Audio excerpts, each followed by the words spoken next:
السلام عليكم اخواتي الاهلاويه في كل مكان، في الجزء الثالث من الحلقه والجزء البونبونايه بتاع الحلقه والضحك الزملكاوي. طبعا ممدوح عباس نزل تويته على تويتر بيقول فيها انا خلاص هوقف دعم لنادي الزمالك وده اخر التزاماتي مع النادي، بعد كده ما حدش يطلب مني حاجه تاني فيما معناه يعني.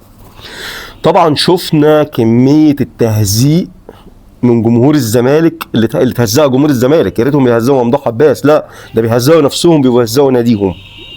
انا كل مشكلتي ان دول اللي هتشوفوهم دلوقتي تمام بيطلعوا ينظروا ويتريقوا ويشتموا ويقول على النادي الاهلي نادي مهزأ. دول بيطلعوا يقولوا على النادي الاهلي كده وجمهور النادي الاهلي كده.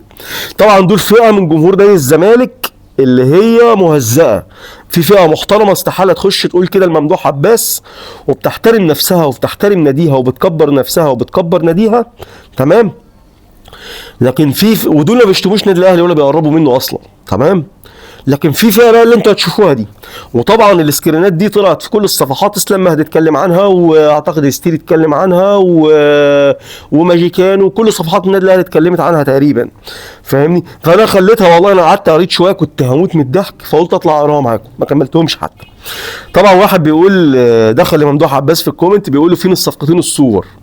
بص بقى مص صوابع رجل ممدوح عباس. بص، فين وعد الصفقات يا ممدوح بيه؟ املنا في ربنا كبير يا ممدوح بيه. عارف الغمزه بتاع بيه؟ يا ممدوح بيه فين الصفقتين يا ممدوح بيه؟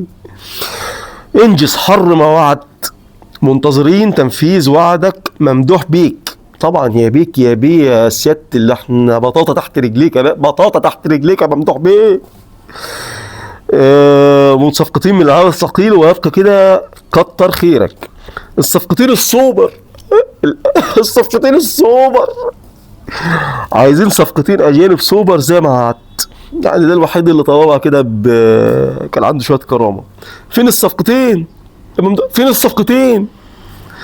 ليه ممدوح بيه؟ ارجوك يا ممدوح بيه ارجوك يا ريس انت سند النادي على طول يا ريس، انت السند بتاعنا يا ريس، احنا لو وقعت احنا هنقع يا ريس. من فضلك ما تتخلاش عن الزمالك، من فضلك ما تتخلاش عن الزمالك يا ممدوح بيه.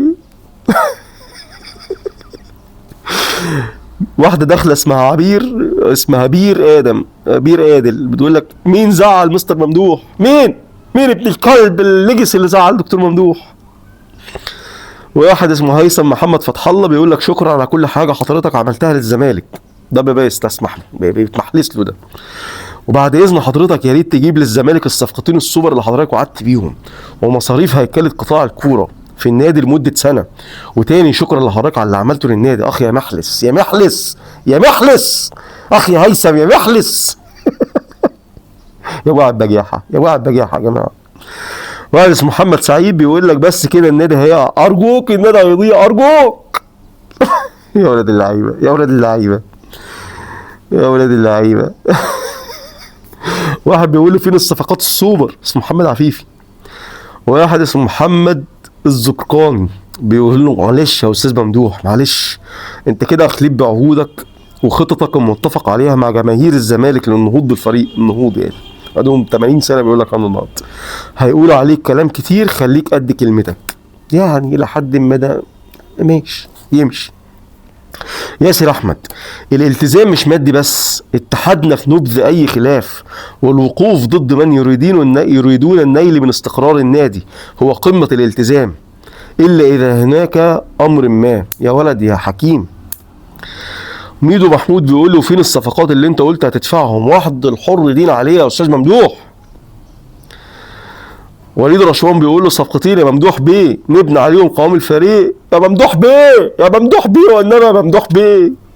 وبعدها كتر خيرك، لكن ده مش سكواد يتساب كده يا ممدوح بيه حاله يا ممدوح بيه تاجر الزيتون يا ممدوح بيه يا ممدوح بيه مستشار تركي اللي بيصرف علينا يا ممدوح بيه محمد سعيد بيقول له بس كده النادي هيقع ارجوك، قلناها دي ولا قلناهاش؟ واحد اسمه ابو ياسين فاروق بيقول له انت وعدت بصفقتين ولا حضرتك بعد ما عرفت بدخول تركي الشيخ وتحمله كامل عقد زيزو مع الاهلي فقدت الامل وحسي؟ اخ مش هقول انت ايه والله، مش هقول انت ايه يا ابو ياسين عشان ياسين ابنك بس. عقد زيزو مع الاهلي فقدت الامل، وحسين انه مفيش امل في المنافسه بسبب خزائن الشوال اللي اتفتحت للاهلي. يخرب بيت البجاحه، يخرب بيت البجاحه. داخلين بتمص ورجل ممدوح عباس رجل اعمال، يعني على افتراض وطبعا ده كذب وتدليس وهبل منهم، ان بيقول لك ان مستشار تركي الشيخ بيتحمل صفقات في النادي الاهلي او مش منتهى، بيكذبوا الكذبه واتكلمنا في القصه دي، بيكذبوا الكذبه ويعملوا زي اللوف الصهيوني كده ويصدقوها. بس يعني هو في وقت ما هو بيشحت وبيمص صوابع رجل ممدوح عباس بيقول لك اصل المستشار تركي الشيخ شوال فلوس واتفتح على النادي الاهلي. يا لهوي يا لهوي يا لهوي. الصفقتين السوبر يا باشمهندس، يا باشمهندس. رغدة نديم، ودي واحدة من الجماهير بتوع السوشيال ميديا المشهورين شوية على تويتر، بتقول لك هات لنا الصفقتين اللي وعدتنا بيهم وشكرا فعلا، تبقى عملت اللي مفيش حد عمله للزمالك، ولك كل الشكر وربنا يجزيك كل خير يا ممدوح بيه، ربنا يجزيك. الصفقتين السوبر يا ممدوح بيه، ايه لله. يا ولاد اللعيبة، يا ولاد اللعيبة على الهزوء والتهزيء اللي انتوا فيه، يا ولاد اللعيبة. دول ده على فكره، دول مش كل السكرينات، بس المناظر دي ويقابلوا على، بس المناظر اللي انتوا شايفينها دي تمام، والوضاعه والانحطاط ده اللي بيلحسوا في صوابع رجل ممدوح عباس، دول هم اللي بيطلعوا يتريقوا على النادي الاهلي. معدوم الكرامه دول هم اللي بيطلعوا يتريقوا على النادي الاهلي، تخيل. شكرا والسلام عليكم ورحمه الله وبركاته. ما تنساش تعمل سبسكرايب واشتراك في القناه وتفعل زر الجرس عشان يوصلك كل جديد. والسلام عليكم ورحمه الله وبركاته.